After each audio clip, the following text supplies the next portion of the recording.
Ano nga ba ang spam? Saan nga ba natin nakukuha yung mga spam na yan? Maganda ba ang spam para sa ating mga content creator or hindi? Kung gusto mo malaman, panoorin mo na ang video ito. Ang spam po ay isang pamamaraan para dumami ang iyong manonood sa iyong video or sa iyong reel. Isa pa ditong halimbawa na to ay yung mga accounts na hindi naman mga legit o yung software na bots. Yung software na bots na yon is which is ano na siya, automatic na siyang paulit-ulit o repetitive na paulit-ulit na mapapanood yung video mo.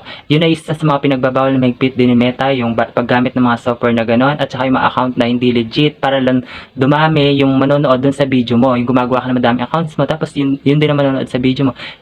Isa yun sa mga spam. At ang pinakakadalasang natatanggap natin sa spam kung bakit tayo nagkakaroon ng restricted, ayan yung pagko-comment natin ng paulit-ulit sa isang comment section ng post ng isang kapwa natin content creator at yung pag-follow din natin sa mga pagkipag-follow natin na hindi naman natin napanood yung video nila or hindi mo lang natin nakita yung post nila. Isa pa dyan, yung pagpa-flood like sa isang content creator dahil sa pakikipag-follow to follow.